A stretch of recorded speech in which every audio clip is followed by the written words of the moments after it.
sentences from her memoir, Everybody Matters. It's a passage from her time as UN High Commissioner for Human Rights, which for my money should be hung above the desk of every climate journalist on earth. And I quote, "In all, I made 115 trips to more than 70 countries during 5 years, almost always with the idea of helping to amplify the voices of victims, helping them to feel that somebody was listening. It brought home to me the power of the act of bearing witness. This was something I had encountered when I visited Somalia as President of Ireland. The act of witnessing is neither easy nor as forthcoming as might be expected. We turn away so often. I did not want to let that happen. Even though I held a UN title, I had nothing tangible to offer victims who were expressing their direct witness of torture, how their families had been killed, how they had been deprived of their land, their homes. They needed our action, not our tears, our practical, downright, problem-solving help, and not our wordless horror. Yet I felt that to listen, to bear witness, and respect the humanity of those I was listening to, and report back to a jaded world was a start." And now, without further ado, Mary Robinson.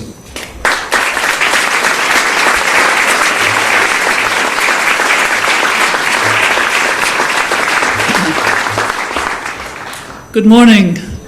Could I begin by really welcoming the formal launch of our Burning Planet and congratulate the Daily Maverick and all of those who are involved in it. It is so important, as we've already seen. Kevin, your kind words, and in particular that quote from my memoir, requires me to begin by being very humble, because I came very late to the issue of climate change. During those 5 years as High Commissioner for Human Rights, I never made a single speech on climate, because there was another part of the UN dealing with it, the UN Climate Convention, and we were in our silos, which happens in a big organisation like the United Nations. And when I finished my 5 years, I was frustrated that somehow the world wasn't taking seriously enough those rights that matter more and most if you don't have them. Rights to food and safe water and health and education and jobs and shelter. And so I decided to establish a small organisation called Realising Rights. And that was a pun on the word realising, that everyone in the world should realise they have these rights. And secondly, that those with power should realise, meaning implement, those rights. And we decided that a small number of us, I was based in New York with colleagues in Aspen, in Washington, D.C., and colleagues in Geneva. And we decided to focus on African countries and work on, pioneer how a small NGO could support the right to health, for example, by working with the health minister, help the health minister to have better relations with the Minister for Finance so there'd be more money for health, and then hold to account. It was that sort of mixture. And it hadn't been done really by organisations. During that time, Amnesty International started to launch a big campaign on violence against women, which was a move in that direction of economic and social rights. And I was very pleased about that, and I'm delighted to see my dear friend Kumi Naidu, now the head of Amnesty, who'll join in the panel afterwards. I was also honorary president of Oxfam at that time, and I remember before the conference in Copenhagen in 2009, which was my first climate conference, I remember being on a panel with Archbishop Tutu. We were there as elders. He was chair of the elders at the time, and I was joining him as an elder to listen in Cape Town, here in Cape Town, to 5 farmers. 4 of them were women, which was appropriate given the farming statistics in Africa, and I still remember their stories. I remember the rooibos farmer from this country with her husband, her worn face. She looked much older than she was because the drought had destroyed her rooibos farm, and she was explaining. I remember the only man was from Kenya, and he'd had a herd of 200 goats. He was down to his last 20, again because of severe drought. There were women, 2 women, one from Malawi and one from Mali, and the Malawi was mainly flooding at that time. And the one that really impressed me most, she's the first story in a book I wrote some time ago, about a year ago, called Climate Justice, hope, resilience, and the fight for a sustainable future. Constance O'Kellett is from Uganda. Like me, she's a grandmother. And when I challenged these 5 farmers, I could see that Archbishop Tutu was getting quite depressed. He'd been very witty and funny and everything at the beginning, and then he just was depressed with their stories. And in order to lighten things up a little bit, I said, I come from the west of Ireland. I grew up with my father, a medical doctor. I used to go out on calls with him because I was the only girl among 4 brothers. And he would always say to me, I love these farmers, but they always complain about the weather. It's either too hot or too cold or too wet, etc. And so I said to these 5 farmers, I said, is that what you're doing? Are you just farmers complaining about the weather? And I'll never forget Constance O'Kellett standing up. She's a tall, dignified woman, and she stood up because she told me later, I always stand up when I want to say something important. So she stood up and she said, this is outside our experience. And I remember thinking to myself, what exactly is the experience in a village in Uganda, in rural Uganda? I think it must be about 200 years, because the grandparent would talk to the grandchild, and that grandchild, when a grandparent, would talk to their grandchild. So it's probably about 200 years. So saying this is outside our experience was telling. It meant this was... And during the years that I worked with my colleagues in Realising Rights in various countries in Africa, I saw tangibly the impact on people, in particular women. The fact that you still had to put food on the table, but with the drought it was getting more difficult. You had to go further for the water, further for the firewood. In Liberia, where I was working with Ellen Johnson Sirleaf, whom I'd known before she became president, I would have breakfast with her, and she'd say, Mary, when I was growing up in this country, we had 2 rainy seasons, and they were so predictable. Now, I don't know when the rainy season is going to come. I don't know for how long. I can't even mend my roads. So that was the top down. But the bottom up was, severe difficulties of food security, difficulties of maintaining schools when the flooding came, which was what happened to Constance in her village in Uganda, and so on. And yet, in the part of the world that I came from, Europe, Ireland, and the United States, which I visited quite a lot, there was an unawareness of this. There wasn't a sense of it. And I felt the injustice of it very severely, that the countries and the communities most affected were the least responsible. Didn't drive the cars, didn't have major manufacturing, didn't have central heating, etc., etc. And yet, that's where the severe impacts were. And the severe impacts on small island states, the severe impacts on indigenous peoples. And again, these are a lot of the stories in my book on climate justice. And so I came to climate change through the lens of human rights. Late in the day, I'm analytic, but through that lens of human rights and that lens of the gender impacts of climate change. And that was what really caused me to establish a foundation on climate justice. And then I became much more aware of the science. And as I think you're well aware, every day the news on climate change gets worse. On the 11th of May 2019, scientists at the Mauna Loa Observatory in Hawaii, which has tracked atmospheric CO2 levels since the late 1950s, detected 415.26 parts per million. The last time Earth's atmosphere contained this much CO2 was more than 3 million years ago, when global sea levels were several meters higher. So time is of the essence, and we need to mobilize. I had been with Kumi in Iceland. We went to memorialize the extinction of a glacier, the first glacier in Iceland, because also we knew that the Nordic Union was meeting a day or two later, and we wanted to use the symbolism to try to get the Nordic Union to declare a climate emergency. They didn't quite, but they did have a stronger statement, I think, than they would otherwise have had. But after that, I went on a scientific expedition, which had been planned for much longer, to Greenland, where we noted that July 2019 was the joint hottest month with July 2016 ever recorded by modern instruments. This is attributed to the underlying warming of the planet, with burning of fossil fuels increasing the level of carbon dioxide in the atmosphere, but also the behaviour of the jet stream, which brought about some big heat waves.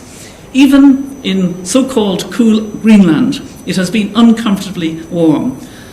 "We're not sleeping very well these days, it's just too hot," said Fleming Biscard, a pilot and entrepreneur in Ilulissat, a town that we visited on the coast of West Greenland, which saw highs above 20 degrees Celsius during the heat wave, and it averaged above 10 degrees Celsius while we were there.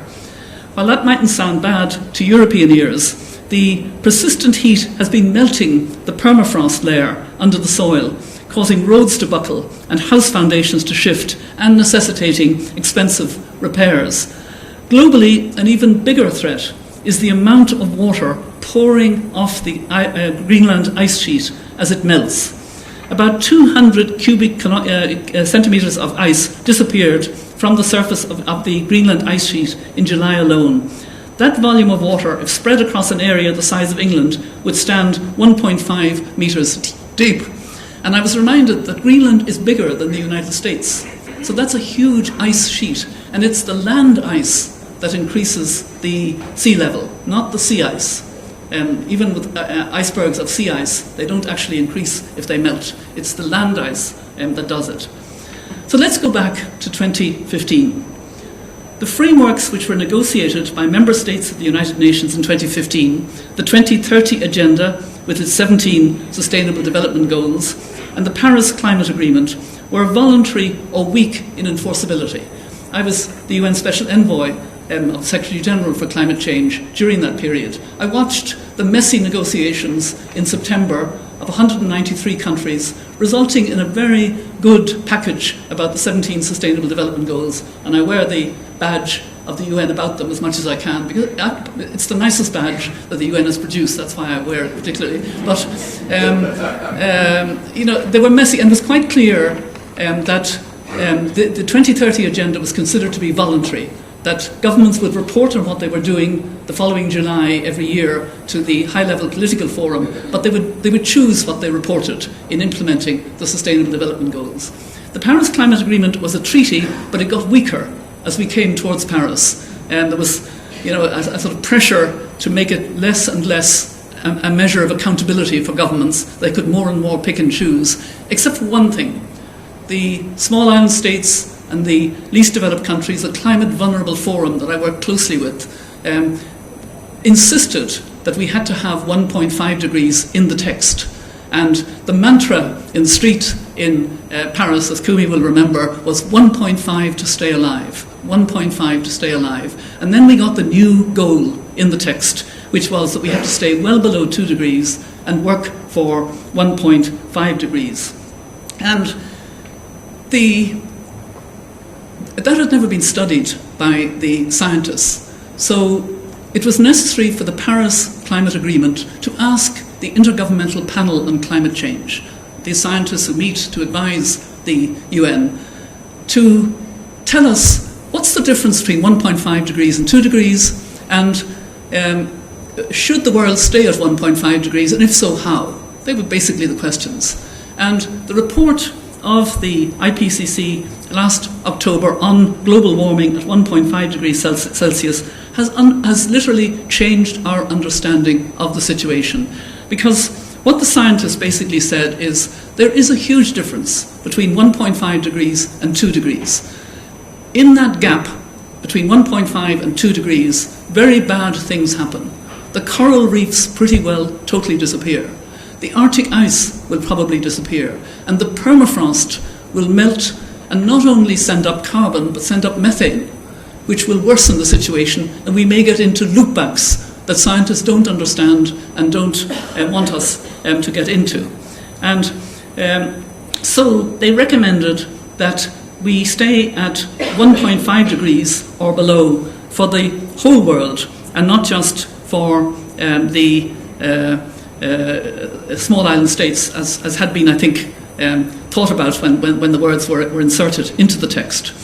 This was followed, as you know, by the UN report in May 2019 on the loss of biodiversity and the potential extinction of 1 million species. Again, a very telling, very, very serious report. As a consequence, I believe that we can no longer regard the 2030 agenda and the Paris Climate Agreement as voluntary or more or less voluntary, and a matter for each member state to decide on its own. Instead, the full implementation of both the 2030 Agenda and the Paris Climate Agreement have become imperative because of these scientific reports, in order to secure a livable world for our children and grandchildren. It's as stark as that, to secure a livable world for our children and grandchildren. So this requires a change of mindset at the global political level. The IPCC has called for a 45% reduction in carbon emissions by 2030 to have us on course for zero carbon by 2050, which means we can stay at or below 1.5 degrees Celsius. And they also said, which is interesting, they said it was doable if we had the political will. And how do we get that political will and sense of global solidarity? I believe that it's through the emerging movement for climate justice, putting pressure on governments and on business, particularly the fossil fuel industry. It's heartening to see women leaders stepping forward. Women leaders on the continent of Africa have been well aware of climate change for a long number of years, and we've talked about it a lot in that context. But women in Europe and women in the United States didn't talk about climate when I would meet them, and I would meet them often in women leaders summits and all the rest of it. We would talk about Me Too, we would talk about equal pay, we would talk about health, we would talk about education, and then climate would come in somehow. Probably I would try to bring it in. And not knowing how to talk about climate, that has changed since the report of the scientists last October, saying that we had 12 years in which to transform, to reduce by 45% our global emissions if we wanted a safe world for our children and grandchildren. And look at the school children around the world striking, and the young people making their voices heard. Some, such as Extinction Rebellion, have taken to peaceful protest, and there's increasing business and investment leadership, making commitments and calling for more ambition from governments. And the importance of this growing climate justice movement is that it will call for a just transition to a world powered by clean energy and climate actions that fully respect human rights. Workers in coal, oil and gas won't be left out, and priority will be given to reaching the 1 billion people who still lack electricity, who never switch the switch, and the 2 billion who cook, mainly women, who cook with charcoal, wood, peat or animal dung and ingest indoor air pollution, which, as you know, kills millions each year. We have the off-grid lights and the mini systems and the clean cook stoves that can transform the lives of a significant portion of our world and enable them to take themselves out of deep poverty. So what is required is that people from all walks of life commit to 3 steps, and I'm going to end with these 3 steps because I'm looking forward to our panel discussion. The first step is to make the issue of climate change personal in your own life, and to do something to reduce consumption emissions such as energy conservation, better recycling or change in eating habits. Now, I'm very aware that I don't need to urge too much of this here in Cape Town because you almost ran out of water and you've learned to be very water efficient. That's part of it, energy efficiency. But it also, I think, probably made it more personal in this city.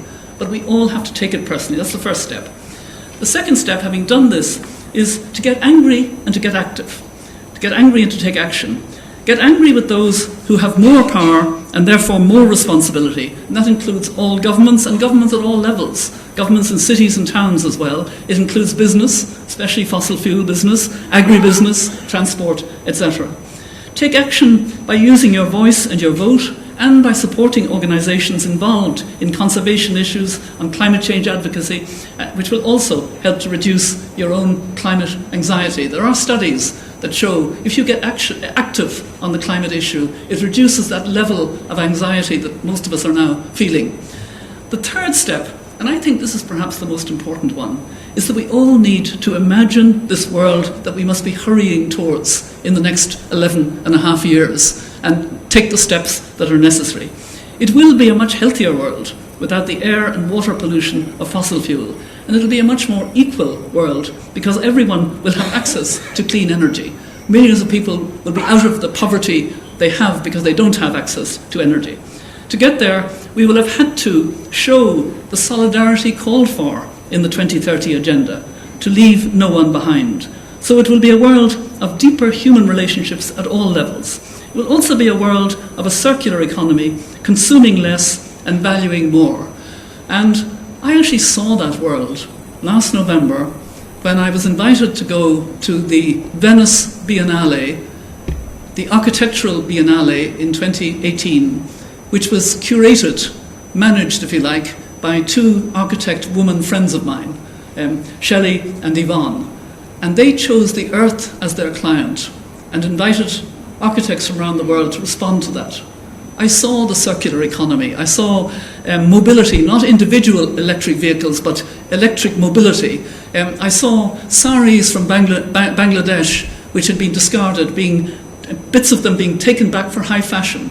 I saw the way in which there was no waste, that things were valued, and it was a change in behaviour and relationships from the consume in order to build our economies that we live with at the moment. When you've seen that world, you know that what we need is hope to get to that world. I learned from Archbishop Desmond Tutu to be a prisoner of hope. And hope is important because we have to see whatever is in that glass. It may not be half full, but whatever is in it, we work with it. We do what the heroes in my book on climate justice did in their hope, resilience, and the fight for a sustainable future. We have to realise we're in a moment of time which is extraordinary, and that moment is our responsibility. That's what the children are saying to us. We can't do it. There is only a gap enough for you to do it. If you don't do it, we won't be able to do it later. So this is the moment in time, and it is extraordinarily important, and it is true. We have a burning planet unless we can learn to live sustainably, which I know we can, and I hope we will. Thank you very much.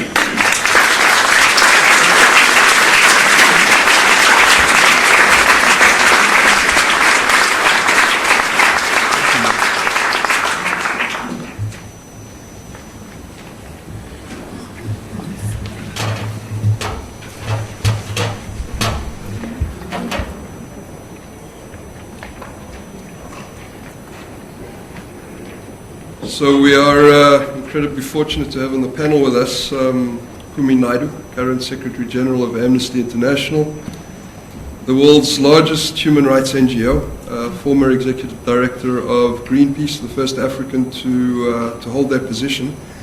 And many of you here will also know that Kumi's credentials as a champion of the oppressed were forged in the streets of Chatsworth during high apartheid, when he fell afoul of state of emergency regulations and was forced underground.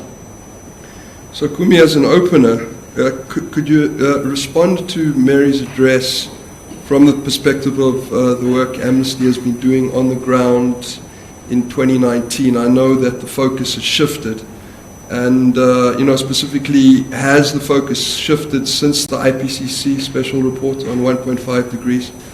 And what gains is Amnesty seeing as the world's largest human rights NGO? Okay, thank you, Kevin. Good morning, everyone. I think first I should agree with Mary's broad thrust that ONS is deep, deep in the cuck. Right? And that, in fact, the problem we have is that our political and business leaders are suffering from an acute case of cognitive dissonance, that is, to deny the reality that we are actually facing. So as Mary correctly says, that over the last decade, the momentum, the awareness, the energy for climate justice activism has been growing. In fact, 10 years ago, Mary and I were in a similar situation, pushing on the fringes to bring climate into the mainstream, because I do think that one of the catastrophic errors that the climate movement made in 1992 in Rio at the first Earth Summit was allowing climate change to be framed primarily as an environmental issue rather than framing it as a cross-cutting issue that impacted on all aspects of humanity. But for Amnesty, we have been in the field of working towards climate justice from 2009. However, it's been intensifying over time. So I'm pleased to say that on 16th of September next week, Amnesty will give the same, our highest honor, which we gave to Mary many years ago, called the Ambassador of Conscience. We will give this award to Greta Thunberg and the Fridays for the Future movement. It will be presented, and importantly, it will be presented in more than 20 countries to the leaders of the movement in different countries. And I'll tell you, I know Daily Maverick is a great media outfit. I can tell you, I don't think most media organizations or communications departments of big NGOs like Amnesty can cope with the creativity of young people. I've been on marches with them recently, like for example, in London, as we were walking past where the cabinet meets, two young girls picked up a sign saying you can get better cabinets at IKEA.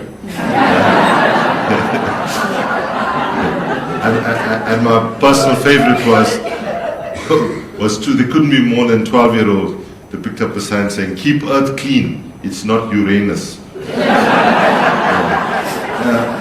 But the reality on the ground is that, according to Global Witness, a think tank, an activist organization in London, every week last year, more than 3 environmental activists, mainly indigenous peoples, were actually killed. For every week when you average out, right? So basically what you are seeing is this artificial thing about this is environment, this is poverty, this is gender equality, this is climate, is being broken down by the reality on the ground. And climate now is on the agenda of everybody, as it should be.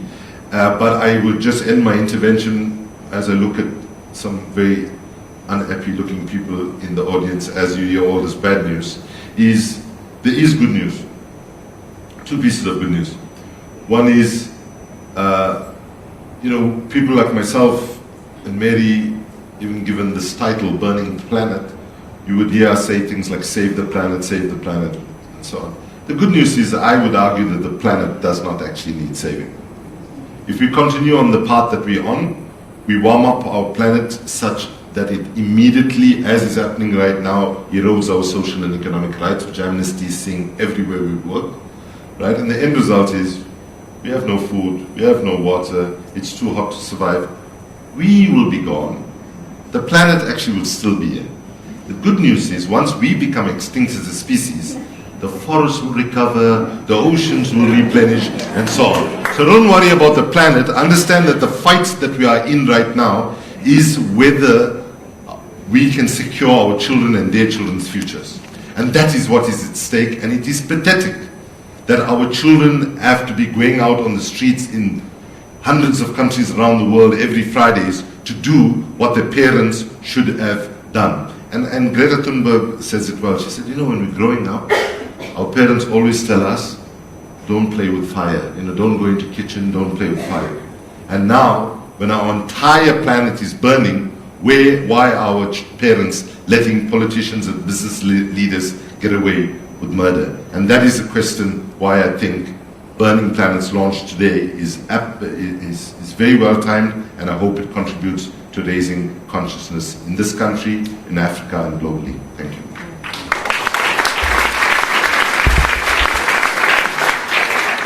Thank you for that, Kumi. I'm forced to sort of put it back into the dire news. In early July, I was in Lausanne in Switzerland for the World Conference of Science Journalists, where there were dozens of scientists who sit on the IPCC, who sit on the IPBES. There was also Sir Bob Watson. And the question was put to Dr. Hussein Lee in a panel where Bob Watson was in the front row. And the first question put to Dr. Hussein Lee, the current chair of the IPCC, was, are we going to hit this 1.5 degree target? And very good diplomat, an even better scientist, he didn't answer the question. When it came to question time, Bob Watson answered the question. And Bob Watson's the former chair of the IPCC, the current chair of the IPBES, and Bob Watson was critical as an atmospheric scientist in dealing with the science and the mitigation with the ozone layer problem back in the 80s, for which he became Sir Bob Watson. So it doesn't really get, as a scientist, more credible than that. And this is what Bob says. He says, we don't have a snowball's chance in hell of hitting 1.5 degrees by 2030. It's not going to happen. And we're steaming towards 2 degrees by 2060 conservative. Now, 2 days before, Nature magazine had put out a paper saying this 1.5 degrees it's a line in the sand, but it's completely impossible, and here's why. We've got 580 gigatons of carbon emissions left as a ceiling to hit 1.5 degrees. We've already baked into the system 832 gigatons based on current and existing fossil fuel infrastructure. How are we going? So my question to you is, are we going to hit 1.5? Are we even going to hit 2? Should we not be thinking about adaptation as much as mitigation and start preparing ourselves for a world that's going to be 3 degrees warmer in most of our lifetimes? Can I be diplomatic and defer to my elder to answer that first, and then I'll follow her? Well, I've heard these scientists as well. Is this on? Yeah. I've heard these scientists as well. In fact, one of them was with us in Greenland, an excellent scientist, and she said it will be very difficult. We scientists know this. It will require technologies we do not have at the moment to capture carbon. And in fact, the report on the 1.5 degrees warming said that carbon capture will have to be part of the... there is no doubt, I mean, carbon emissions went up last year, and we're supposed to be reducing by 45% by 2030. So it means that we have to disrupt business as usual, and disrupt it significantly. I happen to be in the Vatican for the second convening of oil and gas heads of companies and the heads of the investment companies that invest in them. It was the second convening. At the first convening the year before, this was in June, I think, this year, at the first convening, nothing really had happened. There'd been no step forward of any kind. The Pope was not very pleased. He came in and read out a very strong statement, and then he left without any photographs, which was devastating to those who'd come for the photograph with the Pope. So they came back this year, and actually, the head of ExxonMobil was there, and all the other companies, and they signed up to weak statements, but they signed up on carbon pricing and on carbon risk disclosure, and they talked about just transition but didn't come to any agreement. I think we should be trying to make more of that, hold them to account, use any kind of commitment, because the commitment was made. Because, it's less than 100 major emitters that are causing the major problem. And if we could start putting real pressure, shareholder pressure, investor pressure, government pressure on that would make a difference. So with that, I have the confidence to answer the question. So when Mary was saying earlier that one of the slogans that was being shouted at the front end of the Paris climate negotiations was 1.5 to stay alive, I had learned that slogan myself only 6 months earlier when I was in the Pacific in 2015. And by the end of the climate negotiations, because people were talking to the scientists, and the scientists were actually saying, actually, this is looking really bad. By the end of the slogan, I actually was called by some of the Pacific activists to come and speak at something, and I missed the story that what had happened. So I go there and I'm starting my speech with 1.5 to stay alive, and they're all waving their hands and saying, sorry, the slogan has changed. And the new slogan was 1.5, we might survive, right?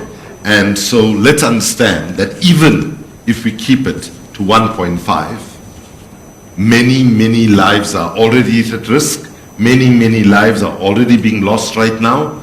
I mean, I don't remember cyclones growing up in southern Africa, and then suddenly we have 2 cyclones in the space of 2 weeks that virtually wipes out the city of Beira, right? And impacts on other parts in the region. So right now, I would say the window is extremely small, and that window is actually closing very fast. But I do believe that we do have the capability, if we can generate the right kind of political will. So, one of the things we have to recognize is nature does not negotiate. We cannot change the science. We can only change political will. And thankfully, political will is a renewable resource, if you know what I mean, right? In many places in the world, including here, if we have the political will to believe. So I think, to be realistic, we have left things very late, right? And part of what we need to do is what I loved, Mary, your three things in conclusion. We have to actually generate a sense that things are tough. However, we're going to have fun. We're going to be optimistic.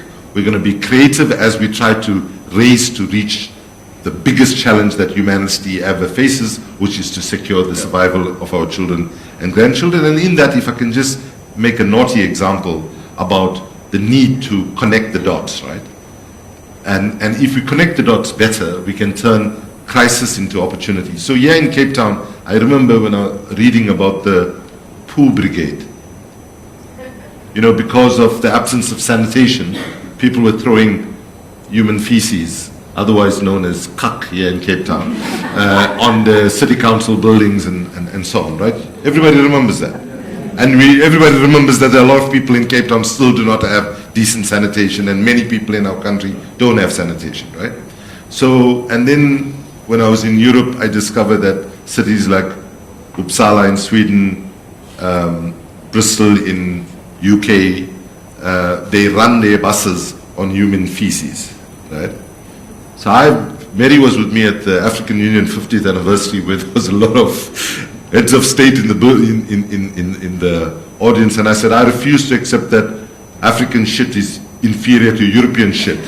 We just have to get our shit together and turn the crisis of climate change into an opportunity. And I'm just using this example, but let me be clear. There are lots of things that are there as solutions which we are not acting on. 4 young women in Zambia generated 6 years ago produced a generator that can give you 5 hours of energy based on 1 liter of human urine, right, for example.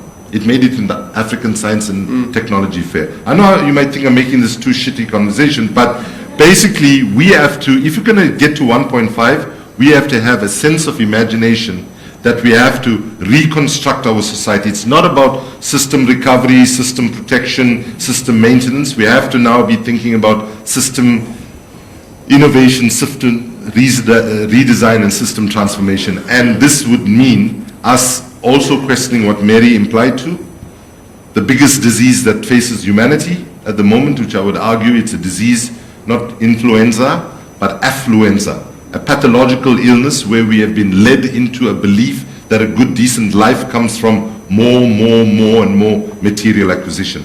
Unless we address fundamentally the broken nature of our economics and our politics, I do not think everything else is just going to be marginal incremental improvements. We need fundamental major change right now, not just rearranging the deck chairs on the Titanic as humanity sinks. So let me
But the reason I thought of this when Kumi was speaking, I'm doing it with a younger Irish woman. She was 8 years old when I was elected president. She's a great comedian in New York, a very successful comedian. She does a lot of podcasting, a lot of speaking. She's just made a good film, which I recommend, but I can't remember the name of it. But Maeve knew nothing about climate when she started with me. And she's half respectful, and we have a lot of fun, but we're very serious. And as Maeve learned about climate, she learned that we have to be following the money, exactly. So she decided to look up her bank, Chase Bank in New York. And she's done a small mini session on her own of our Mother's Invention, where she decided that she had to withdraw her money from Chase Bank because they're one of the worst supporters of fossil fuel, she discovered. $2,000 was her account. And so she rings up and says, I'm worried because it seems you're invested in fossil fuel, and the woman at the other end of the phone doesn't know what she's talking about. And Maeve's kindly. I mean, her humour is very funny, but it's a witty, funny humour, not an unkind, cynical humour. And after a little, she says, well, I mean, I think I'll have to withdraw my money. Could you advise me? And the woman says, oh, I have absolutely no idea. You better get on to headquarters. And Maeve says, yes, I'll do that. Now tell me, I'm ringing you from New York. Where are you in answering my call? Oh, said the woman, I'm in the Philippines. So Maeve says, oh, the Philippines, the climate, the effects of climate change are very severe. And the woman goes on for about 10 minutes talking about how bad the effects of climate change are. So that call ends, and then you hear another call, because this is all Maeve's recording herself, another call to the headquarters. And this time she gets onto a very smart media person who cuts it very short indeed. And after about, Maeve talking about, I want to withdraw my money, she hangs up. And of course Maeve very dramatically says, she hung up on me, my own bank, and she hung up on me. So that was a nice way to get, I think you want a bit more of that. Is that what Absolutely. I'm saying? Yeah, okay. No.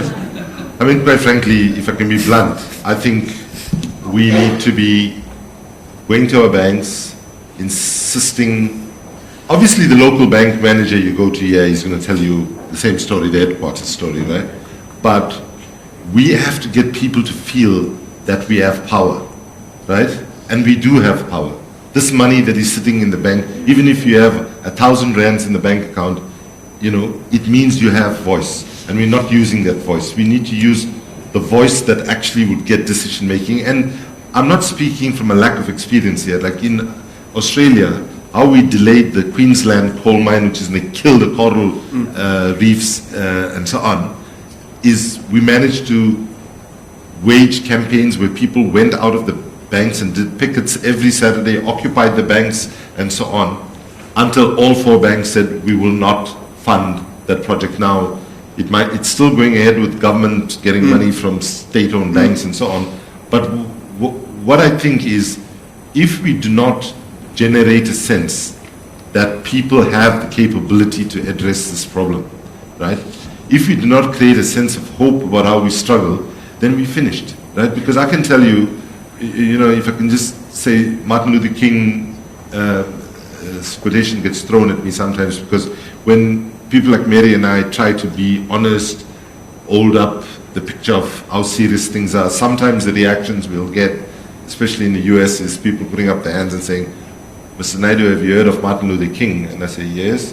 And they say, you know what his most famous speech was called? And thinking it's a trick question, I usually say very slowly, I have a dream. And, you remember, I have a dream? And then the response is, yes, it's I have a dream, but when I hear you speak, it sounds like you have a nightmare, right?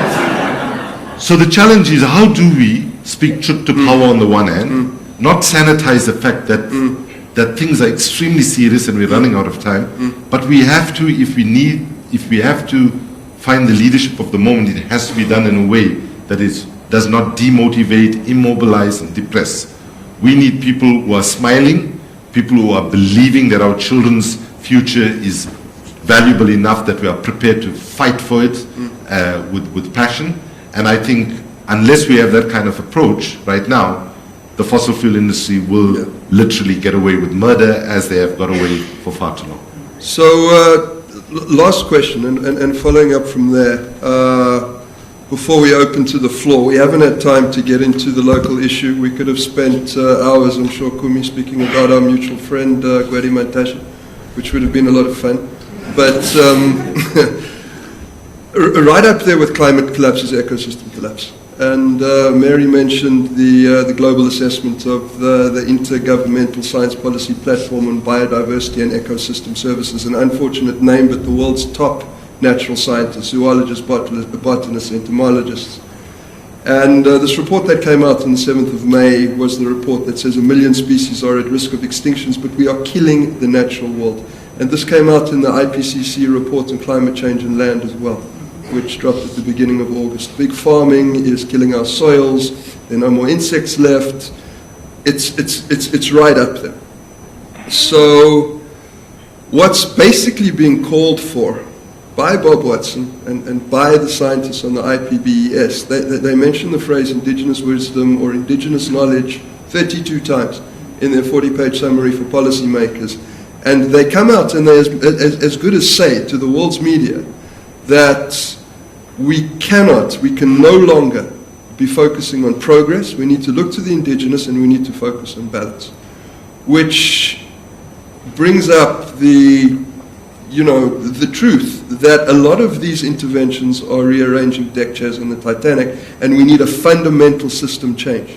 And you and I were having a discussion last night. What does that new economy look like? Does it look anything like this?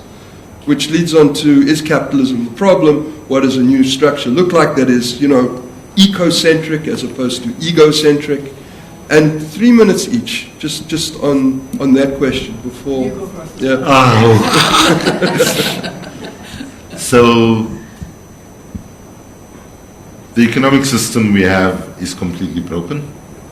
If we think this economic system is going to actually deliver us sustainability, we are kidding ourselves. In the current global and political and economic moment, it's very difficult to actually say that because there's such a closing off of debate. But bottom line is, when we look at how we measure wealth, GDP, not gross domestic product, but gross domestic problem, right? Because basically, we cannot continue to measure wealth and human progress on the basis of growth all the time when we have now exceeded the planetary boundaries for the kind of growth that we are talking about. If we were to deliver all South Africans, say, the quality of lifestyle that folks in this room enjoy, right, we will need between 5 and 8 planets to do that and globalize that vision, right? So basically, we have to recognize that the inequality in consumption patterns has to be addressed. There are a handful of us in the world in global terms that consume far too much, and the vast majority actually consume far too little. And that is why we don't address the climate. One of the things that I had the privilege of knowing and having as a friend and comrade Pregs Govender as a young activist in Durban. And one of the things Pregs taught us was the importance of intersectionality and connecting the dots. And one of the things that I think we ignored from the women's movement is the power of intersectionality, and that is what we actually need fundamentally today. Because if we do not connect the issue of the economy with sustainability and multiple other connections, we're never going to be able to get out of the mess that we're in. We need intersectional solutions to intersectoral problems. So, and I believe it's within the capability of human ingenuity, knowledge, and creativity. All that is missing is the political will to do it. And the problem is that the people that are making truckloads of money from the current economic system and the current energy system and the current agricultural system are the ones that are going to try to hold us for the longest possible time to delay change. I mean, I had a meeting with the CEO of Shell in October last year, and what has changed, Kevin, from the time that they were trying to falsify the public debate, as you correctly pointed out, is they're not trying to do that anymore, right? So when I sit down now with a CEO of Shell, for example, what you will find is that no longer we were having the conversation where they're saying, oh, the science is not clear and so on. However, while you can say, oh, they've accepted the science, they accept Paris outcome in broad terms and so on. But the difference is they're not listening to us needing to, by 2030, peak and start coming down. They're trying to find arguments to extend the longevity of the oil, coal and gas industry right into the end of the next century. And that is something that they need to be listed on, and I believe that they can be brought down. And in some cases, you know, when I was at Greenpeace, we always used to say that Shell and ExxonMobil and all are energy companies, and that the world needs energy companies, and that we don't want to kill these companies because we want them to transform into being clean energy companies. And that's a position that I would like to say that we can still try to hold on. However, given the resistance, the inertia, and the dishonesty, and the falsification of the science from this industry, if needs be, humanity will be best served by the collapse of the entire fossil fuel industry, is my view. That's not an amnesty view, sorry, that's my view.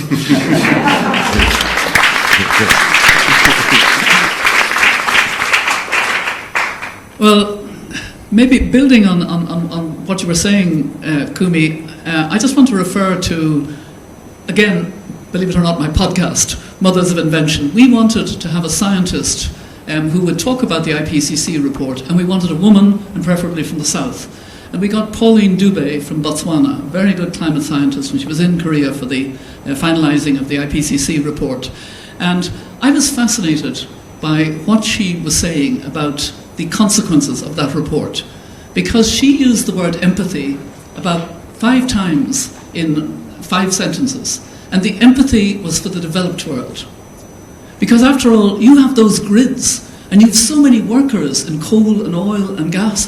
And you know, here in Botswana, we're trying to get energy, particularly in rural areas. But we're starting, and there's more solar energy we're encouraging, etc. And she was talking about, she said, but I have such empathy for developed countries. And that is part of the problem. We have not begun to address the just transition. Yes, we've sort of begun. There's a coal commission in Germany which has come in with a half-hearted report that isn't nearly going far enough, but at least is admitting they have to get out of coal at a certain stage without being too specific about it. It's better than no coal commission, but it's not nearly enough. Spain has put up money for the transition, 230 million. Again, probably not enough. Italy is beginning to get serious about it. But the United States, because of the Trump policies, hasn't really begun to think about this. Unless we get real about it, workers will resist because they have jobs and their communities depend on them, etc. So we need a huge investment in the resourcing of a just transition, pensioning off those who've worked 30 or 40 years in an industry and built up an economy, retraining, and then putting in clean energy, smart new energy into the areas would otherwise be devastated. And that all needs an extraordinary planning and political will, apart from the change that is represented in the 2030 agenda.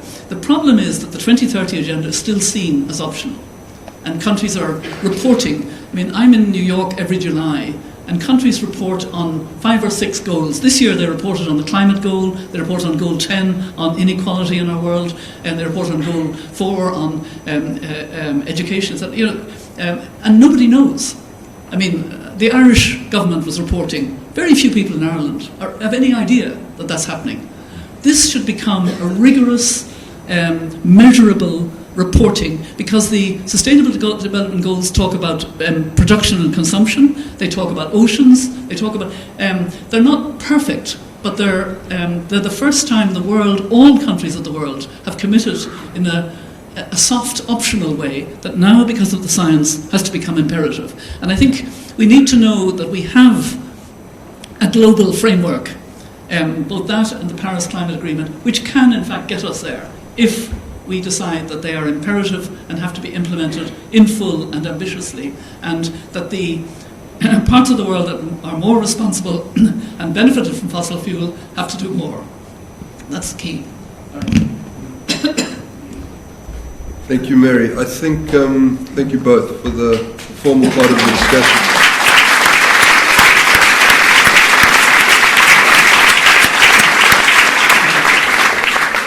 So we have two mics, one on that side of the room, one on that side of the room. We'll be taking 3 questions at a time. Let's start here. 1, 2, is there a... Yeah. John.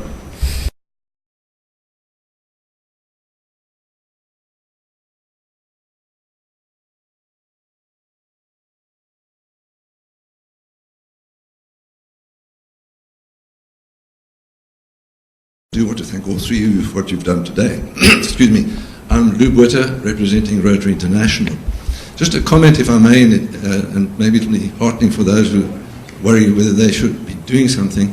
A Canadian philosopher, Marshall McLuhan, said on planet Earth there are no passengers, we are all crew. And I think that's an important consideration. We should all be doing something.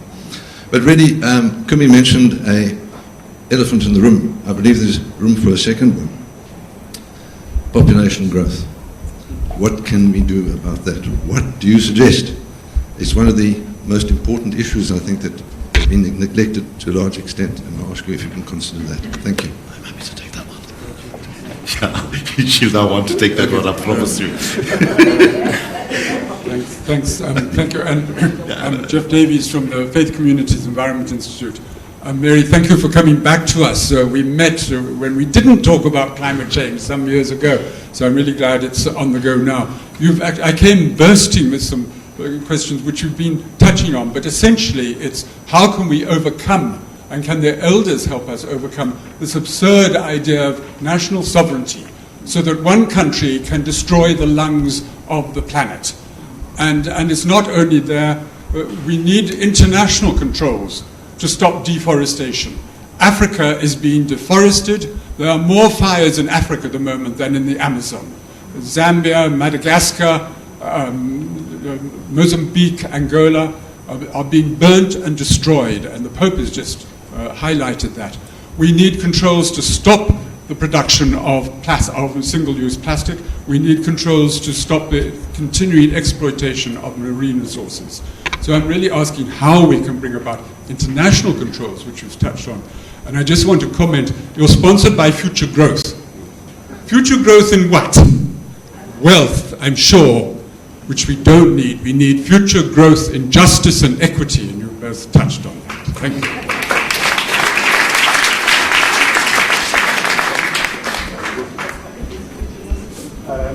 Just thank you, John Clark. I'm a social worker who's working at Kolobeni in the Amadiba community, and I want to just say thank you to Daily Maverick for this initiative. In 2015, when things were becoming violent there, I was begging Branco to send journalists to come and cover it, because I wasn't a journalist, a social worker, and I wanted to stay in my lane. And it's so reassuring to know, to see that we've now got this platform launched to be able to ensure that I can do that and just carry on being a social worker. Tamara was asking me what sustained me in my work the last 14, 15 years. It's people like Jeff Davies, it's all sorts of the rest of you. But Mary, I want to pay tribute to you. In 2007, you were at a business human rights conference when we first met. And you gave me some wonderful inspiration from that quote from Eleanor Roosevelt. You're fond of using it, about how do human rights become meaningful. Small places close to home, unless they become meaningful there, they'll have no meaning anywhere. The Kolobeni situation wasn't on the maps of the world back then. It is now because of the relentless struggle that that community has had against the Minister of Mineral Resources and against the Australian mining company, etc. People's lives have now been lost. But I want to say, yes, you didn't keep me going, you did inspire us, because we have seen it work, and I just wanted to ask you, what further thoughts do you have going forward? Because in some ways, the problem is not so much the lack of human rights, but the failure of human responsibility, and particularly the failure of state actors in a rapidly delegitimizing state who are simply continuing a state capture type agenda where they are seeking to basically capture the planet for extractive industries and all the rest. So I'm just hoping that you can keep me going for another 13 years. Mary, what can you tell me?